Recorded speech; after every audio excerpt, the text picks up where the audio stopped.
नमस्कार sir, national web मीडियामध्ये आपलं स्वागत आहे. सर, सगळ्यात पहिले आपलं इंट्रोडक्शन, आपल्याबद्दल थोडीशी माहिती आम्हाला आमच्या चॅनलला द्या. माझे नाव पृथ्वी नरहरी मोडघरे, वय 41 वर्ष, राहणार Hanumannagar, Wandewadi Pardi, railway station road, Nagpur. मी काँग्रेस पक्षाच्या ब्लॉक अध्यक्ष, ब्लॉक 2चे अध्यक्ष आहे आणि सामाजिक चळवळीत आणि राजकीय चळवळीत मी काम करत आहे. सर, आपण बघितलं की काँग्रेस पार्टीने मध्यंतरी जेव्हा कोरोनाचा काळ होता तेव्हा ज्या ग्राउंड लेवलवर ज्या लोकांनी वर्क केलं, समाजाची सेवा केली, जेव्हा लोक एक दुसऱ्यांना भेटूही नाही इच्छित होते त्यावेळेस पुष्कळसे असे समाजसेवक समोर आले आणि त्यांनी लोकांची खूप मदत केली. ती मदत म्हणजे वेगवेगळ्या पद्धतीने, चाहे ते अन्न पुरवठा पुरवण्यात असेल किंवा रुग्णवाहिका पुरवण्यात असेल किंवा हॉस्पिटलमध्ये त्यांना नेण्यात असेल, जे पण गरज असेल त्या लोकांना त्यांनी रेकग्नाइज करून तिकीट दिल्या. तुम्ही जेव्हा ग्राउंड लेवलवर जेव्हा वर्क करत होते ते ही प्रेरणा तुम्हाला कोणाकडनं भेटली? ही प्रेरणा मला समता केंद्राच्या माध्यमातून मिळाली आणि समता केंद्राच्या वरिष्ठ अधिकाऱ्यांचे आदेश होते की आपण समता केंद्राच्या माध्यमातून कुठेतरी मदत करावी. मी राजकारणात समता केंद्राच्या नंतर आलो, परंतु त्या कालावधीमध्ये पहिल्या लॉकडाऊनलाही जवळपास 6 ट्रक पहिल्यांदा तर मी जे तांदूळ होते ते वाटप केले. पण मला निदर्शनास आलं की प्रत्येक व्यक्ती हा तांदूळा साठवत आहे, त्याचा उपयोग होत नाही, तर काहीतरी त्या पैशाचा दुरुपयोग होत आहे असं मला वाटायला लागला. कारण आम्ही हे पैसे कुठल्याही प्रकारचे 2 नंबरचे कामा नसताना आम्ही स्वतःच्या मेहनतीचे पैसे होते ते आणि कुणावर डिपेंड न राहता मी माझ्या स्वतःच्या खर्चातून ते पैसे खर्च करत होते. तर मला ते काही प्रमाणात थोडंसं दुःखही वाटायला लागलं. मग नंतर आम्ही निर्णय घेतला की आम्ही जर हे असं वाटण्यापेक्षा प्रत्यक्षात जर आम्ही त्याला बनवून जर वाटलं तर जास्तीत जास्त जितके लागते पडाले तितकेच नेतील. म्हणून आम्ही रोज 1500 लोकांच्या सकाळ आणि सायंकाळ दोन्ही टाइम मी स्वयंपाक बनवत होते आणि दोन्ही टाइम लोक यायचे आपले गंज घेऊन तिथे आणि ते टिफिन घेऊन ते जायचे. त्यामुळे आम्ही तो रोज सकाळ सायंकाळ त्यांना जो अन्नाचा जो साठा आहे, जितका त्यांना लागत आहे, भात भाजी पोळी, तितका आम्ही त्यांना द्यायचा. त्यांना कुणालाही मनाई नाही केली. त्याचबरोबर त्या ठिकाणी कोणी जर बिमार पडत असतील तर त्यांना दवाखान्यात नेण्याचं काम, ऑक्सिजन पुरवण्याचं काम, माझ्या दोन्ही गाड्या ह्या आम्ही लोकांच्या सेवेत पहिल्या लॉकडाऊनला होत्या आणि दुसऱ्या लॉकडाऊनला आम्ही कंटिन्यू ठेवलेल्या आहेत. त्याचबरोबर कोणी मरण पावले आणि त्यांचे आईवडील कोण मुलं घाबरत होते, भीत होते, अशांना आधार देऊन त्यांना बॉडी शेवटच्या क्षणापर्यंत नेणं, त्यांना काढणं, त्यांना अंत्यविधी करणं आणि रक्षा विसर्जनाचे जे प्रोग्राम जे काही ते करायचं होतं त्या जवळपास आम्ही 200 ते 250 लोकांच्या रक्षा विसर्जनाचा प्रोग्राम मी स्वतः माझ्या खर्चातून आणि त्यांना बॉडी पेटवण्याच्या कामामध्ये मी पुढाकार घेतलेला होता. नक्कीच, म्हणजे तुम्ही जे समाजाची सेवा करताय, असं म्हणतात की प्रत्येक माणसा हा समाजाचा काहीतरी देणं लागतो, पण हे कुठेतरी सगळेजण विसरत चालले आहे. तर तुम्ही समाजाची सेवाच नाही तर ते मॉनिटर करण्याचं कामही केलेलं, जे समाजसेवा आम्ही करताय त्याची किती तितपर गरज लोकांना आहे ते मॉनिटर करणं आणि सगळ्यांना त्याची सेवा इक्वली डिस्ट्रीब्यूट झाली पाहिजे याची तुम्ही प्रामुख्याने काळजी घेतली. त्याबद्दल नक्कीच तुमचं अभिनंदन की तुम्ही त्या काळात कोणी एक दुसऱ्यांशी भेटायला तयार नाही, त्या वेळेस तुम्ही लोकांना इतकी मदत केली. ही मदत फक्त तुम्ही पॉलिटिकली जर आपण हे विचार केला तर जसं आम्हाला माहिती आहे की म्हणजे आपल्या मिसेस पण आहेत की ज्या नगरसेवकाच्या इलेक्शनाला समोर गेल्या होत्या, त्याचा एक्सपिरियन्स आमच्याशी तुम्ही शेअर करू शकाल? हो सर, आम्ही 100% करू. कारण ज्या माध्यमातून आम्ही समाजसेवाच्या प्रत या ठिकाणी घेतल्या, माझ्या परिवाराने घेतलाय आणि माझ्या मिसेसच्या माध्यमातून, माझ्या संस्थेच्या माध्यमातून मी विशेषतः विद्यार्थ्यांवरती जास्त काम करत आहे. आजही आमच्याकडे ट्युशन क्लासेस चालू आहेत आणि ट्युशन क्लासेस आम्ही फ्री ऑफ कॉस्ट घेतोय, मग ते पहिल्या वर्गापासून तर 12वी पर्यंतचे. त्याचबरोबर विद्यार्थ्यांना, अनाथ विद्यार्थ्यांना दत्तक घेतलेलं आहे. आम्ही जवळपास 65 विद्यार्थी माझ्याकडे यावर्षी अनाथ विद्यार्थी दत्तक आहे. त्यांच्या शिक्षणाचा पूर्ण खर्च आमच्या माध्यमातून आम्ही घेतो आहे.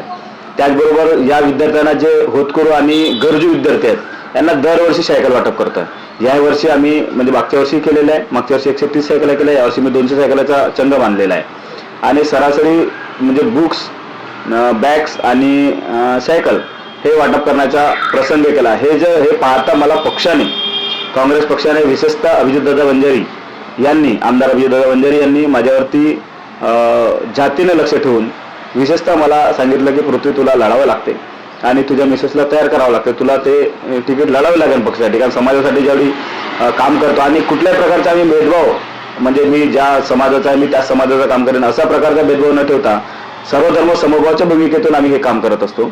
त्यामुळे माझ्यावरती जो अभिजितदादा वंजारी यांनी जो विश्वास टाकला, त्या विश्वासास मी जरी खरा उतरलो नसलेल, म्हणजे मला जरी यश जरी नाही असलंय, यश जरी नाही आला, तरी मी त्यांच्या शब्दाने जो विश्वास मी तळागाळात कुठेही जाऊ देण्याचा प्रयत्न केलेला नाही. आजही जरी मी इलेक्शन जरी हरलो असला तरी समाजात मी आजही, मग पाण्याची समस्या असेल, गटराची समस्या असेल, त्यांच्या वैयक्तिक समस्या असतील, या सर्व समस्यावरती मी भर देऊन पक्षाची ताकद वाढवण्याचं काम माझ्या या ब्लॉक अध्यक्षाच्या माध्यमातून आणि माझ्या प्रभागात मी करण्याचं आजही काम करत आहे, उदय करत राहील. भविष्यात त्यांनी जो विश्वास टाकला तो विश्वासाला तळा जाऊ देणार नाही. हे 100% छंद माझ्यातर्फे माझ्या पत्नीतर्फे हा कंटिन्यू या ठिकाणी राहील. नक्कीच ते म्हणतात ना सर, नगरसेवकचं इलेक्शन जिंकल्यानंतर नगरसेवक जरी एक VIP ट्रीटमेंट चालू असते त्याची, तरी एक त्याचा प्रतिस्पर्धी जो असतो तो नेहमीच ग्राउंड लेवलवर आम्हाला बघायला मिळतो. तुम्ही इलेक्शनला समोर जात असताना तुम्हालाही तुमच्या वॉर्डच्या काही समस्या अशा निर्दनाश आल्या असेल तर ते आमच्याशी तुम्ही शेअर करू शकता की तुमच्या वॉर्डमध्ये प्रामुख्याने कोणत्या अशा समस्या सध्या आहे की लोक भविष्य त्याच्याबद्दल त्रासलेले आहे किंवा त्या फेस करतात त्या समस्यांना. आमच्याकडे सर्वात मोठी समस्या तर डम्पिंग यार्ड आहे सर. आज या ठिकाणी विशेषतः नगरसेवकापासून तर प्रधानमंत्र्यापर्यंत सर्वस्वी सरकार ज्या पक्षाची आहे त्या पक्षाचं दरवर्षी फोटो काल म्हणजे पॉम्पलेटमध्ये जो हे देतात वचननामा, त्या वचननामामध्ये दरवर्षी म्हणजे गडकरी साहेब असेल की आमदार साहेब असतील किंवा नगरसेवक साहेब असेल, यांच्या पहिला वचन जो नामा येतो त्या वचननामामध्ये डम्पिंग यार्डचा मोठ्या प्रमाणात उल्लेख असतो. पण डम्पिंग यार्ड त्यांचीच असल्यामुळे ते हटवण्यास असमर्थ आहेत. पण तुम्ही करता कशाला? तुम्हाला जर ते शक्य होत नसेल तर तुम्ही वचननामा का देता? या डम्पिंग यार्डच्या माध्यमातून विशेषतः आमच्या पूर्ण परिसरात जवळपास 4 ते 5 किलोमीटरच्या दायऱ्यामध्ये TBची, फायलेरिया, मलेरिया, नंतर तुमचं स्वास्थ्य आपला फेफड्याचे श्वास घेण्याचे जे तंत्रता आहे ते मोठ्या प्रमाणात होत आहे. आणि त्यामुळे सर्वप्रथम तर हे जे विकास करण्यापेक्षा बाकीचे विकास करायला त्याबद्दल आमचा विरोधच नाही कुठेही, परंतु जे प्राथमिक दर्जा आहे, कारण आरोग्य जर व्यवस्थित राहील, माणूस जर व्यवस्थित राहील तर सर्व काही व्यवस्थित. माणूस जर व्यवस्थित नाही तर त्याला जर आपण तूप रोटी सर्व चारली पण माणूसच तो फिट नाही आहे तर तूप रोटी खाऊन फायदा काय? त्याला चटणी वगैरे भेटली तरी चालेल, पण माणूस हा व्यवस्थित असणं आवश्यक आहे. त्यामुळे सर्वप्रथम आरोग्य हा सुदृढ असणं आवश्यक आहे. आणि आरोग्याबाबतीत जी समस्या आमच्या प्रभागात 2009 पासून आहे ते आजही आज तर जशीची तशी आहे आणि सरकार यांचीच आहे. त्याबरोबर दुसरं यामध्ये समस्यामध्ये विशेषतः स्मार्ट सिटी आमच्या भागात मोठ्या प्रमाणात आणली आणि स्मार्ट सिटीचा खूप उद्योग केला आणि स्मार्ट सिटीच्या माध्यमातून 2 इलेक्शन त्यांनी काढले. आज काय स्मार्ट सिटीचा उद्देश आहे की त्या लोकांना कुठल्याही प्रकारचे घरं जर तोडले तर त्या मोबदला मिळालाच नाही तरी ते लोक सहन करण्यास तयार आहेत. तरी सुद्धा आज त्या स्मार्ट सिटीला बंद करण्यात आलेलं आहे, त्याला फंड देण्यात येत नाहीये आणि फंड न दिल्यामुळे जे काम ज्या पद्धतीच्या त्याच पद्धतीला स्थगिती करून देण्यात आलेलं आहे. तिसरी बाब, या ठिकाणी पाण्याची खूप मोठी समस्या आहे. एकीकडे म्हणतात आम्ही 24/7 ते 2 पिटात आणि पाणी अजूनही आमच्या लोकांपर्यंत पोहोचत नाही. 1 तासाच्या वर तर पाणी येत नाही आणि त्यातही 1 तासाचा जो नळ येतो त्यामध्येही अर्धा तास आता नुसता हवाच येतो, कारण त्याला बिल आणि बिल मोठ्या प्रमाणात लाख 1.5 लाख पावणे 2 लाख रुपये माझ्या परिसरात बिल आहेत. विशेषतः गजानन महाराज मंदिराच्या परिसरात आजूबाजूचे जे लोक राहतात त्यांना तर पाणीच मिळत नाही, पाणीच येत नाही. आम्ही रोज कंप्लेंट करतो OCWला, परंतु ते त्याची दखल घेण्याचे कारण त्यांच्या पाठीमागे राजकीय पक्ष असल्यामुळे, हे नगरसेवक त्यांच्या पाठीशी खंबीरपणे असल्यामुळे त्यांना त्यांची मुजीर इतकी वाढलेली आहे की ते कोणाच्याही बापाला ऐकण्यास तयार नाही. तुम्हाला जो बनता है करो, हम किसी से डरते नहीं, हम नगरसेवक सुनेंगे. नगरसेवक या नागरिकांनी बनवलेला आहे. नगरसेवक वरून टपकलं नाही आणि लोकतंत्र या ठिकाणी ज्यावेळी जिवंत आहे तर नगरसेवक जे निवडून दिलेलं आहे ते लोकांनी निवडून दिल्या, लोकांच्या मतातून निवडून दिल्या. तर तुम्हाला लोकांचे कामं करावे लागतील आणि तुम्ही लोकांचे गुलाम आहात. तुमचे काही लोक गुलाम नाही, परंतु ही हुकुमशाही प्रणाली या ठिकाणी मोठ्या प्रमाणात वाढलेली आहे. विशेषतः त्याचप्रमाणे साफसफाईचा जो अभाव आहे, या ठिकाणी कर्मचारी मोठ्या प्रमाणात कमी आहेत, साफसफाई पूर्ण परिसरात होत नाही, गटर लाईनची व्यवस्था मोठ्या प्रमाणात कोलमलेली आहे, लाईन टाकलेली आहे. या ठिकाणी आमच्या इकडे कुंभार बोलला म्हणून काही भाग आहे नंतर दिराबंदी नगरचा जो काही भाग आहे या ठिकाणी पावसाळा आला की पूर्ण त्यांच्या घरात पाणी घुसते. मागच्या वेळी आम्हाला इथं बोट चालवावी लागली, असा प्रसंग आला आणि लोकांच्या घरात पाणी घुसल्यामुळे त्यांना मोबदलाही तुम्ही देत नाही.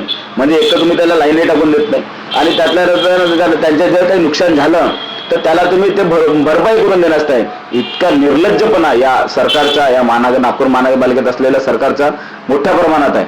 त्यामुळे आमच्याकडे जे येत्या समस्या त्या आम्ही आमच्या स्तरावरती निपटवण्याचा पूर्ण 100% प्रयत्न करतो. लोकांना मागच्या वेळेवर ज्याच्या घरं पडले, ज्यांच्या घरात पाणी घुसलं त्यांना आम्ही आर्थिकदृष्ट्या, सामाजिकदृष्ट्या सर्वच मदत आम्ही तोबरी केलेली आहे आणि आजही करत राहू. पण याचा अर्थ असा नाही की आम्ही म्हणजे ते गुन्हा करत राहून आम्ही त्याच्या पांघर टाकत राहू. आमचं म्हणणं असं आहे की लोकांना तुम्ही सुविधा द्या. आमच्या तुम्ही म्हणणं नाही ऐकलं तर चालेल, पण लोकांना ज्या गरजा, मूलभूत सुविधा आहेत त्या तुम्ही पूर्तता करा ना. आम्ही तुम्ही जे काम करा त्याच्या उद्योग आम्ही करू ना. आम्ही चांगलं केलं तर त्याचं स्वागत करूच, वाईट करतो त्याचा विरोध करणारच आहोत. म्हणजे विरोधक आहोत म्हणून विरोध करत नाही. जे सत्य आहे ते स्वीकारू, जे खोटं आहे त्याला नाकारू. ही भूमिका घेऊन आम्ही आमच्या प्रभागात आणि माझ्या पूर्ण ब्लॉकमध्ये हे काम करण्याचं काम, जे काही आमचे 10-12 नगरसेवक या ठिकाणी इलेक्शन लढले, जरी त्यांना अपयश आले असेल पण ते दुसऱ्या नंबरवर असल्यानंतर ते त्या जे मतदान सेकंड नंबरवरती ज्यांनी घेतलं त्या तेवढ्या नगरसेवक, त्या लोकांचे ते नगरसेवकच आहेत. आम्ही त्यांना नगरसेवकच मानतो. कारण ज्यांनी लोकांनी विश्वास टाकलेला आहे तो विश्वास तळाला जाऊ देत नाही. आणि त्यांचे जे काही प्रश्न असते, मग पाण्याच्या संबंधित असते, गटरचे लाईट समस्या असते, साफसफाई संबंधित आहे, आरोग्या संबंधित असते, की राजकीय दृष्ट्या, सामाजिक दृष्ट्या आणि वैयक्तिक दृष्ट्या जे कुठलं काही असलं तर त्यालाही आम्ही फेस करण्याचा पूर्ण प्रयत्न आमच्या पक्षाच्या माध्यमातून जे काही इलेक्शन लढलेले आणि मी स्वतः, माझे मिसेस आणि मी स्वतः जे काही इलेक्शन लढलेलं आहे हे सर्व आम्ही फेस करण्याचं काम या ठिकाणी प्रभाग क्रमांक 25, प्रभाग क्रमांक 24, प्रभाग क्रमांक 4 या तिन्ही प्रभागात आम्ही कंटिन्यू करत आहोत. नक्कीच जे म्हणतात ना की ज्याला समस्या माहिती असतात तो सॉल्व्ह करू शकतात. इथे आपण बघतोय की नगरसेवकांना कुठेतरी समस्या कदाचित माहिती नसेल, या माध्यमातून त्यांना कमीत कमी या समस्यांची माहिती होईल. तर आपण अपेक्षा हीच करू शकतो त्यांच्याकडनं की ते नक्की ते या कामांवर, या समस्यांवर फोकस करेल. आणि परत एकदा आपलं अभिनंदन की तुम्ही ग्राउंड लेवलवर असून आपल्या समस्या, वाड्यातल्या लोकांच्या समस्या म्हणा त्यांना 1 to 1 भेटून त्या अजूनही तुम्हाला इतक्या तात्परतेने तुम्ही त्याच्याकडे लक्ष देऊन आहात, त्याबद्दल नक्कीच आपलं अभिनंदन. अजून एक याच प्रश्नाला समोर नेताना एक असा प्रश्न विचारू इच्छितो मी की आपण बघतो की नागपूरमध्ये कुठे ना कुठे एक भेदभावाची भूमिका आपल्याला साधारणतः पाहायला भेटते. एकीकडे पश्चिम नागपूर असेल, दक्षिण पश्चिम असेल, एकीकडे उत्तर नागपूर, नंतर त्याच्यात इकडला हा आपला एरिया पूर्ण, याच्यामध्ये कुठे ना कुठे जे बाहेर एक पिक्चर येतं की नागपूरमध्ये खूप डेव्हलपमेंट झाली. तर ते पर्टिक्युलर 1-2 जागेवरच ती दिसायला भेटते की इथे येता ती डेव्हलपमेंट कुठेतरी हारून जाते. की याबद्दल तुमचं काय मत आहे? यामध्ये मी स्पष्टवादी आहे आणि स्पष्टमत मांडतोय. या ठिकाणचे जे काही आमदार आहेत 4वर 4 टर्मला ते निवडून आलेले आहेत, पण त्यांचा प्रभुत्व हा प्रशासकीय यंत्रणेवरती नाही विशेषतः. त्यामुळे जो अभाव या ठिकाणी विकासाचा आहे तो अभाव आम्हाला दिसून येत आहे. म्हणजे ज्याप्रमाणे पश्चिम नागपूर आणि दक्षिण नागपूर किंवा त्या भागातल्या बलाढ्य जे नेते आहेत, जो काही पैसा येतो महानगरपालिकेचा किंवा इतरत्र जो काही फंड येतो हा पूर्ण फंड त्या ठिकाणी डायव्हर्ट होत आहे. आणि पूर्व नागपुरात काय विशेषतः फक्त मतदान मागण्याकरता पूर्व नागपुराचा उपयोग केला जातो. लीड त्याही पक्षांना इथूनच मिळते. परंतु या ठिकाणी भोळीबाबली जनता आहे, जे रोजगार कामावर जाणारी जनता आहे. त्यामुळे त्यांनाही या बाबतीत जाणीव नसल्यामुळे आपले हक्क आणि अधिकार वधून घेण्याचा आणि काम करून घेण्याची जी जाणीव कमतरता असल्यामुळे याचा अभाव होत आहे. आणि विशेषतः जे काही आम्हाला मी असं ज्या एका वाक्या आधी सांगितलं, स्मार्ट सिटीचं खूप उदो केलं, पण त्यांचा फंडिंग कुठं गेला हेच आम्हाला कळलेलं नाही. स्मार्ट सिटी पूर्णापूरांना, स्मार्ट सिटीच्या तुम्ही बघितलं तर घरं तुटलेले आहेत, रस्ते नाही बनलेले आहेत, नाल्या नाही बनलेल्या आहेत, गटर लाईन नाही झालेली आहे, नळाची लाईन नाही झालेली आहे. आणि स्मार्ट सिटीच्या माध्यमातून करोडो रुपये या ठिकाणी आलेले आहेत. पण त्या करोड रुपये कुठे गेला तर आम्हालाच कळलेलं आहे. आणि विशेषतः या भागातले जे काही आमदार साहेब आहेत ते आमदार साहेब या विकासाकडे न देता फक्त राजकीय दृष्ट्या हेतू परस्पर जाती धर्मेता तीळ निर्माण करण्याचं काम या ठिकाणी मोठ्या प्रमाणात करत आहे. समता, स्वतंत्रता, बंधुत्व या तत्वप्रणालीत ते चालत नाही. आणि भारतीय संविधानाच्या माध्यमातून जी काही तत्वप्रणाली या भारत देशाला दिली आणि जी शपथ घेतात की मी सर्व धर्म समभावाच्या भूमिकेतून मी काम करणार, ती भूमिका घेत नाही. एखादा जर त्यांच्या पक्षाच्या किंवा त्यांच्या विचाराचा जर कोणी व्यक्त केला तर त्यांच्या लगेच काम होते, परंतु त्याच्या व्यतिरिक्त जर कुठल्या विचारधारेच्या व्यतिरिक्त जर व्यक्ती केला तर त्याला त्याचं काम त्या ठिकाणी होत नाही. ही जी वस्तुस्थिती या ठिकाणी या भारत देशात म्हणजे नागपूर शहरात आहेच आहे, नागपूरला तर मोठ्या प्रमाणात आहे, पण भारत देशातही मोठ्या प्रमाणात वाढत आहे. त्यामुळे विकासाची जी गंगा आहे ती पश्चिम नागपूर, दक्षिण नागपूर, दक्षिण पश्चिम नागपूर त्या ठिकाणी बलाढ्य नेते आहेत.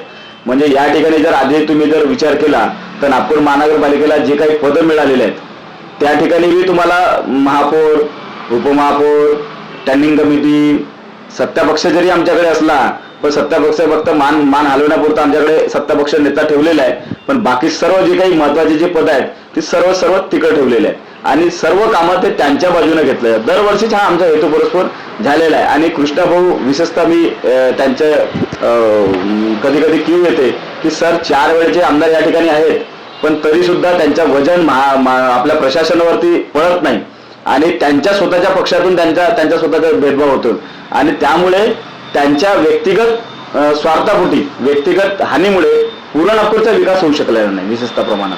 त्यामुळे मी असं म्हणेल की जी तुलना पश्चिम नागपूरच्या किंवा दक्षिण पश्चिमला जो काही विकास होत आहे 100% त्या तुलनेत आम्ही 20% सुद्धा नाही आहोत. त्यामुळे मी आपल्या माध्यमातून मी विनंती करतो आमदार साहेबांना की आपण हे जातीनं लक्ष द्यावं आणि विशेषतः पूर्ण नागपूर त्यांच्या तुलनेत आपण उभं करावं, जेणेकरून आम्ही सुद्धा आपल्याला म्हणावं की नाही सर खरंच आपलं काम प्रावीण्यपूर्ण आहे आणि आम्ही सुद्धा विरोधकांनी त्यांचं नाव घेतलं पाहिजे, तरच ते खरं आमदार समजता येईल असं मला म्हणता येईल आपल्या माध्यमातून. तर मी म्हणेल की जो विकास पश्चिम नागपूरला झालेला आहे तो विकास या ठिकाणी आपल्या माध्यमातून व्हावा हीच मी आमदार साहेबांना आपल्या माध्यमातून मी विनंती करतो आहे. नक्कीच एक असा मेसेज जो तुम्ही आपल्या वॉर्डाच्या लोकांना देऊ इच्छिता. वार्डाच्या माध्यमातून मी जे काही आमची जनता ज्यांनी मला खूप मोठ्या प्रमाणात साथ दिलं आणि मला डोक्यावर उचलून घेतलं, मला जी काही साथ मिळाली खरंच मी त्या लायक होतो नव्हतो हे मला माहिती नाही, पण तरीसुद्धा समाजाने, इतर समाजाने आणि त्याचबरोबर या वस्तीतील सर्व या प्रभागातील सर्व नागरिकांनी जी मला साथ दिली त्या साथीला मी सदैव तत्पर राहील. जेव्हा जेव्हा ते मला आवाज देतील किंवा मला जर कळलं तर मी त्या ठिकाणी जातोच, पण मला जरी ज्या ठिकाणी कळलं नाही त्यांनी जर मला आवाज दिला तर मी त्या ठिकाणी 100% उपस्थित राहतो आणि त्यांच्या मदतीला जी काही माझ्या तुटपुंजी मदत होत असेल ती तुटपुंजी मदत करण्याचा 100% प्रयत्न करेल. विशेषतः या पूर्ण प्रभागात मी जाती धर्म जे भेदभाव आहे तो कृपया आपल्या प्रभागात तरी होऊ नये आणि शांतताप्रिय वातावरण पूर्ण या प्रभागात राहावं हीच मी या ठिकाणी त्यांना आव्हान करतो. आणि जी काही मदत लागली माझ्याकडनं, जी काही आपल्याला मदत लागत असेल ती मदत माझ्यातर्फे जी काही आपल्याला करता येत असेल ती मी करण्याचा 100% प्रयत्न करेन.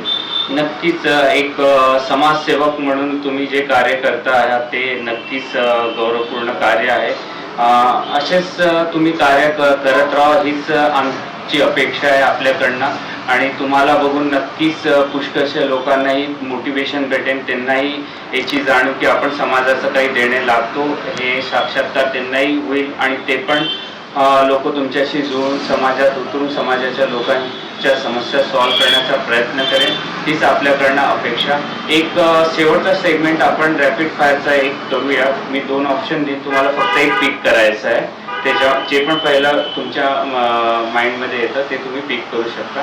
सर समाजसेवक की पॉलिटिक्स? नाही, समाजसेवक.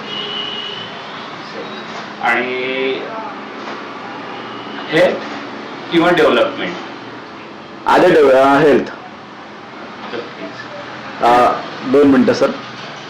नॅशनल वेब मीडिया यांनी मला जी काही या ठिकाणी आपण इंटरव्ह्यू घेतले आणि बोलण्याची संधी मला प्राप्त करून दिली त्याबद्दल मी नॅशनल वेब मीडिया यांचं मी फार फार अभिनंदन, कारण मला ते तुम्ही योग्य समजलं आणि जरी मी योग्य नसेल तरी सुद्धा आपण मला इंटरव्ह्यू देण्याकरता माझी इंटरव्ह्यू घेतली त्याबद्दल मी आपलं या न्यूज चॅनलच्या माध्यमातून माझ्यातर्फे, माझ्या परिवारातर्फे आणि काँग्रेस पक्ष ब्लॉक क्रमांक 2 तर्फे मी आपलं अभिनंदन व्यक्त करू, धन्यवाद व्यक्त करतो. कारण आपण दिलेल्या ज्या काही समस्या आहेत त्या वाचा फोडण्याचं जे काही काम करतं आपल्या माध्यमातून त्याकरता आपलं सर्वांचं अभिनंदन, धन्यवाद माझ्यातर्फे, माझ्या परिवारातर्फे.